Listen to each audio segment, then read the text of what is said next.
जोधपुर नामक गांव में विपुल अपनी पत्नी ममता और बेटी छवि के साथ रहता था। वो ईमानदार और मेहनती किसान था। एक दिन वो अपने घर में बैठा हुआ था। ममता, इस बार भी हमारी फसल पूरी तरह से खराब हो गई। अब हम क्या करेंगे? मुखिया ने साफ कह दिया है, अगर इस बार पैसे नहीं दिए तो घर छीन लेगा। मैं सोच सोच कर डर रहा हूँ कि आगे हमारा क्या होगा। मैं सब समझ रही हूँ, पर अब हमारे पास कुछ भी नहीं बचा। और सच कहूँ तो मेरे दिल में डर बैठ गया है कि इस बार वो हमें नहीं छोड़ेगा। तभी बाहर से आवाज आती है, अरे ओ विपुल, घर के अंदर छिपकर क्या करेगा? चल बाहर निकल, बहुत हो गया तुम्हारा नाटक। विपुल घबराकर बोला, अब हम क्या करें? लगता है मुखिया का आदमी आ गया हमसे घर खाली करवाने के लिए। तभी भीमा अंदर आ जाता है। तुम सबको सुनाई नहीं दे रहा है क्या? जल्दी से घर खाली करो। अरे रहम करो हम पर, मेरी तबीयत ठीक नहीं रहती है और मेरी जवान बेटी है। अगर आप हमें ऐसे निकाल दोगे तो हम सड़क पर आ जाएंगे। भगवान के लिए सोचो, हम कहाँ जाएंगे? अब और दिन नहीं मिलेंगे। मुखिया ने साफ कहा है कि आज ही घर खाली कराना है। चल चुपचाप उठ और अपने परिवार को लेकर बाहर निकल जा, वरना अंजाम अच्छा नहीं होगा। इतना कहकर भीमा जबरदस्ती विपुल, ममता और छवि को घर से बाहर कर देता है। ममता रोते हुए बोली, ये आप लोग क्या कर रहे हैं? हम कहाँ जाएंगे? किसके दर पर भटकेंगे? अब जो कहना है मुखिया जी से कहना, हमारा काम हो गया। फिर भीमा चला जाता है। विपुल आसमान की ओर देखकर बोला, हे भगवान, अब मैं अपने परिवार को कहाँ लेकर जाऊं? मेरा जीना बोझ बन गया है। मैंने कोशिश की पर सब व्यर्थ हो गया। पिताजी, हिम्मत मत हारिए। हम तीनों साथ हैं तो रास्ता खुद निकल आएगा।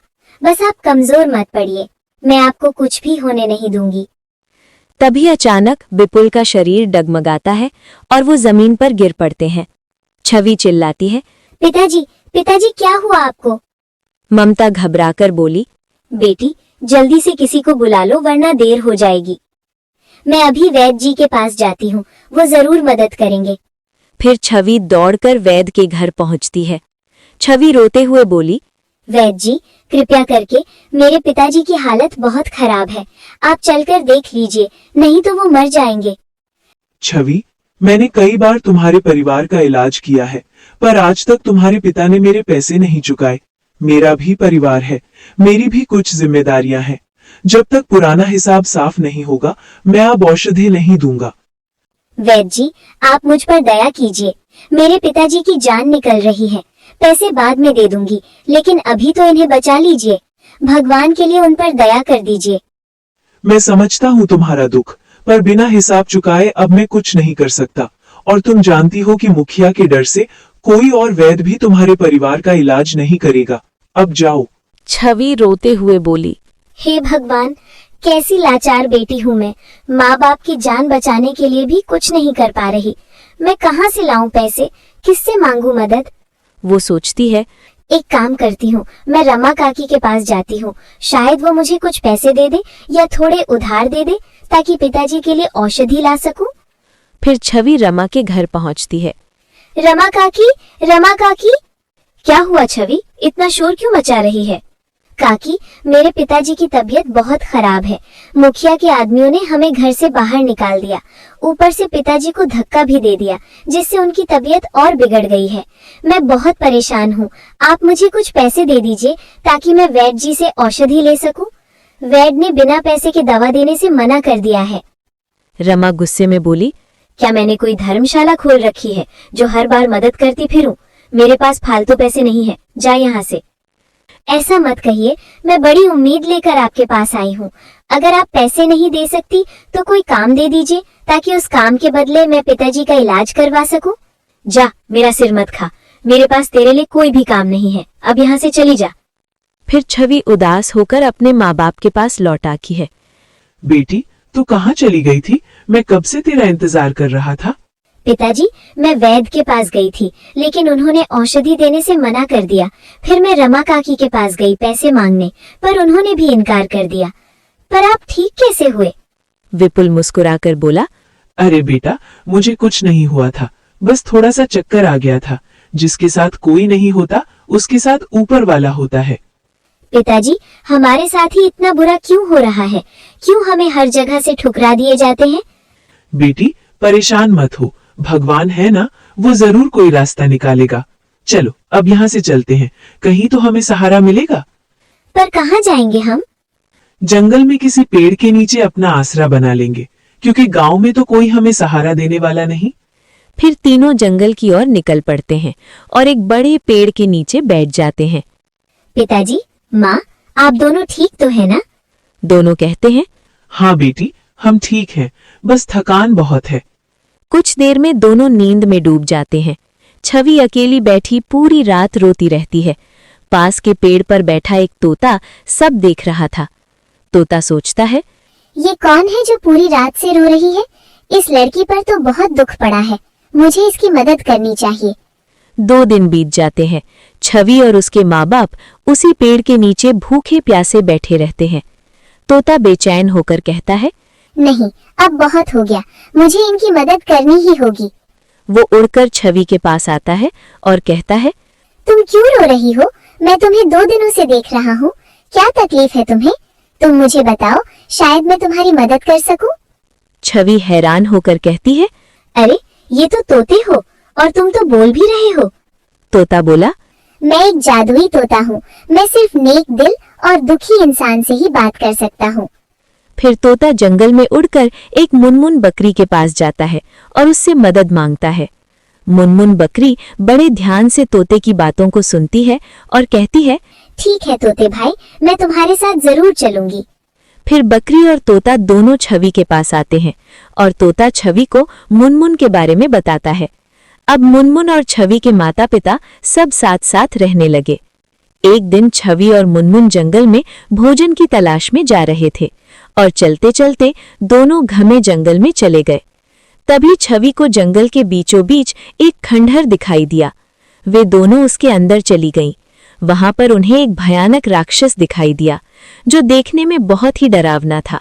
लंबे घने बाल, बड़े बड़े नाखून और मोटी लाल आंखें, जिसको देखकर रूह कांप जाए।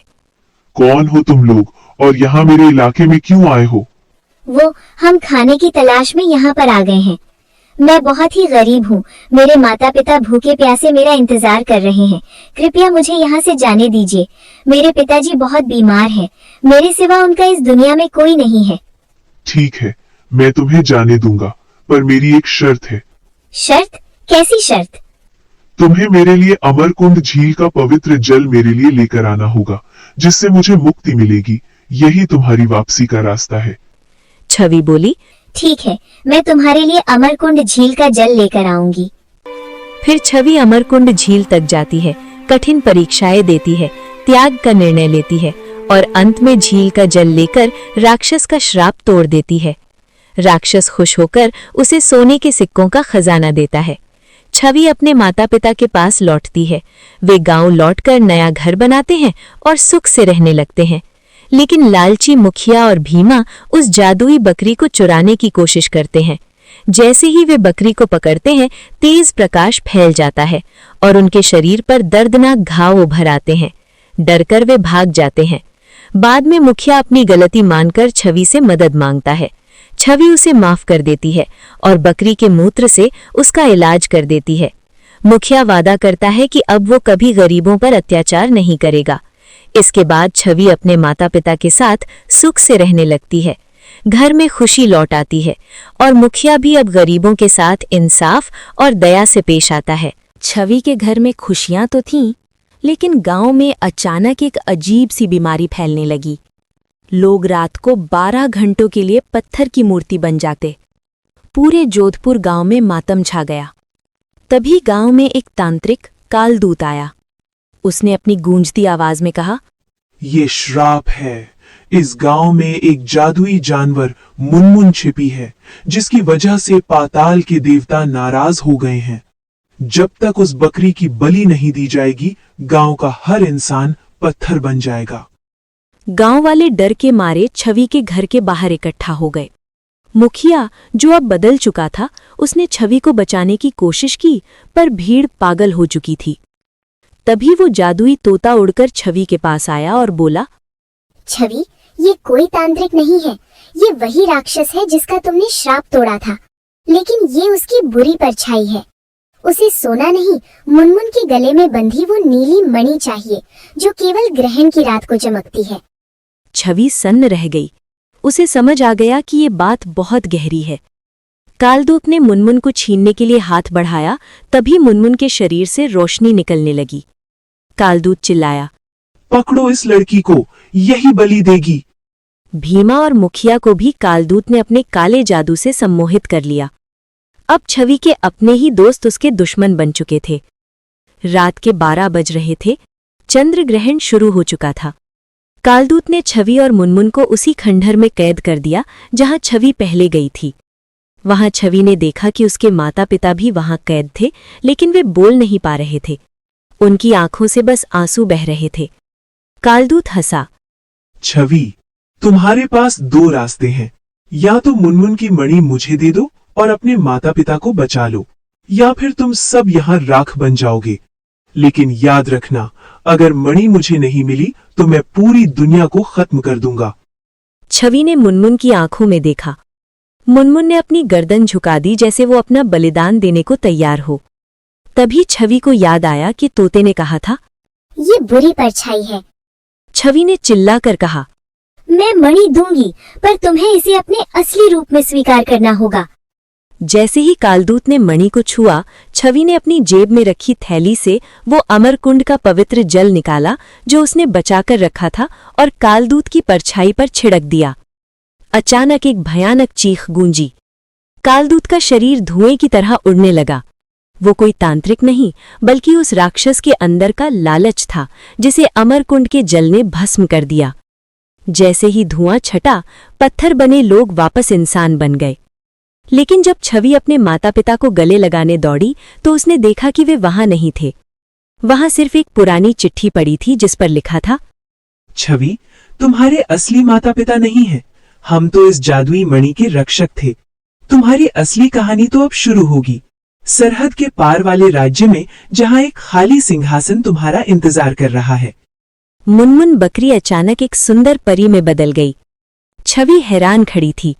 गांव वाले उसे झुककर प्रणाम कर रहे थे, लेकिन उसके मन में अब हजारों सवाल थे।